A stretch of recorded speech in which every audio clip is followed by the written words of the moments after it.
ഹരേ കൃഷ്ണ. 2024 മോഹിനി ഏകാദശി ആഘോഷിക്കുന്നത് നമ്മൾ മെയ് 19 അതായത് ഞായറാഴ്ചയാണ്. അപ്പോൾ ഏകാദശി തിഥി ആരംഭിക്കുന്നത് മെയ് 18 11:22 തിഥി ആരംഭിക്കുന്നത്. തിഥി അവസാനിക്കുന്നത് മെയ് 19 ഉച്ചയ്ക്ക് 1:50 ആണ്. മഹാവിഷ്ണു മോഹിനിയായി അവതരിച്ച ദിവസമാണ് മോഹിനി ഏകാദശി. സമുദ്രമന്ഥനത്തിൽ നിന്ന് അമൃത് അസുരന്മാർക്ക് കിട്ടിയപ്പോൾ അതെ അവരിൽ നിന്നും ദേവന്മാർക്ക് നൽകുന്നതിന് വേണ്ടി മോഹിനിയുടെ രൂപത്തിൽ വിഷ്ണുദേവൻ വേഷം മാറി മഹാവിഷ്ണു മോഹിനിയായി അവതരിച്ച ദിവസമാണ് ഈ ദിവസം. വൈശാഖ മാസത്തിലെ ശുക്ലപക്ഷത്തിലെ 11-ാം ദിവസമാണ് മോഹിനി ഏകാദശിയായി നമ്മൾ ആഘോഷിക്കുന്നത്. ഈ ദിവസം ഭക്തജനങ്ങൾ മോഹിനിയുടെ രൂപത്തിൽ വിഷ്ണു ഭഗവാനെ ആരാധിക്കുകയും വിജയകരവും സന്തോഷകരവുമായ ജീവിതത്തിനായി അനുഗ്രഹം തേടുകയും ചെയ്യുന്നു. ആയതിനാൽ ഭക്തജനങ്ങൾ ഈ ദിവസം ഏകാദശി വ്രതം ആചരിക്കുന്നു. മോഹിനി ഏകാദശിയുടെ കഥ ഇങ്ങനെയാണ്. അപ്പോൾ വ്രതമെടുക്കുന്നവർ എല്ലാവരും തന്നെ കഥ കേട്ടിരിക്കണം എന്നാണ്. അപ്പോൾ എല്ലാ അസുരന്മാരും ദേവന്മാരും പരസ്പര ഉടമ്പടിയിൽ സമുദ്രമന്ഥനത്തിനു വേണ്ടി ഉടമ്പടി വെച്ചു. ദേവതകളുടെയും അസുരന്മാരുടെയും ആത്യന്തിക ലക്ഷ്യം ദൈവീയ ശക്തിയും സമ്പത്തും ലഭിക്കുക എന്നതായിരുന്നു ഇതുകൊണ്ട് അവർ ഉദ്ദേശിച്ചിരുന്നത്. സമുദ്രമന്ഥനത്തിൽ ദിവ്യ വൈദ്യനായ ധന്വന്തരി സമുദ്രത്തിൽ നിന്ന് അമൃതകലശവുമായി പ്രത്യക്ഷപ്പെട്ടു. അസുരന്മാർ ധന്വന്തരിയിൽ നിന്ന് അമൃതകലശം തട്ടിയെടുത്ത് ഓടിപ്പോവാൻ ശ്രമിച്ചു. അങ്ങനെ ദേവതകൾ സഹായത്തിനായി വിഷ്ണു ഭഗവാന്റെ അടുത്തേക്ക് പോയി. അസുരന്മാർക്ക് അമൃത് ലഭിച്ചാൽ അത് പ്രപഞ്ചത്തിനാകെ വിനാശമാകുമെന്ന് ഭഗവാന് മനസ്സിലായി.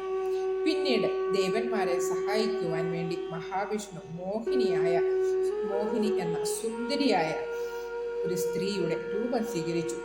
മോഹിനിയെ കണ്ടപ്പോൾ അസുരന്മാർ അവളിൽ ആകൃഷ്ടരായി.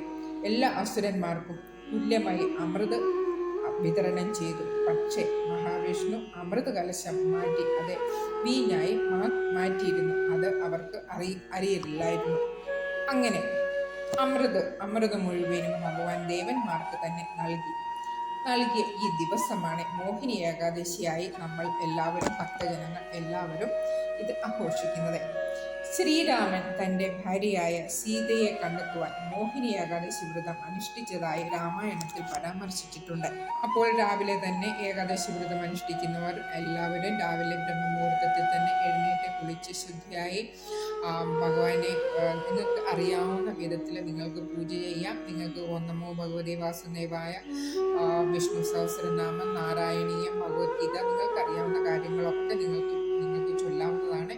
പക്ഷേ വിഷ്ണു ക്ഷേത്രം വീടിൻ്റെ അടുത്തുണ്ടെങ്കിൽ ക്ഷേത്ര ദർശനം നടത്തുക. പിന്നെ നിങ്ങളുടെ ആരോഗ്യസ്ഥിതി അനുസരിച്ച് നിങ്ങൾക്ക് വ്രതം അനുഷ്ഠിക്കാവുന്നതാണ്. അപ്പോൾ ഇതിനെ പറ്റിയുള്ള എല്ലാ വീഡിയോകളും ചാനലിലൂടെ അറിയാത്തവർ പോയി കാണണം. അതുപോലെ തന്നെ ഹരിവാസര സമയം തുടങ്ങുന്നത് 19 രാവിലെ 7:13 മുതൽ വൈകിട്ട് 8:22 വരെയാണ് ഹരിവാസര സമയം ഉള്ളത്. പാരണ സമയം ആരംഭിക്കുന്നത് മെയ് 20 തിങ്കളാഴ്ച 6:03 മുതൽ രാവിലെ 6:03 മുതൽ 8:33 വരെയാണ് പാരണ സമയം. പാരണ എന്ന് പറയുന്നത് നമ്മുടെ വ്രതം നമ്മൾ മുറിക്കുന്നതാണ്. അപ്പോൾ ദ്വാദശി അവസാന നിമിഷം 20 3:58 അപ്പോൾ എന്തെങ്കിലും സംശയം ഉണ്ടെങ്കിൽ നിങ്ങൾക്ക് എല്ലാ വീഡിയോയും ചാനലിലുണ്ട്. അപ്പോൾ അത് പോയി കാണണം. അപ്പോൾ വീഡിയോ ഇഷ്ടമാവുകയാണെങ്കിൽ ലൈക്ക് ചെയ്യാനും, ആദ്യമായിട്ട് കാണുന്നവരാണെങ്കിൽ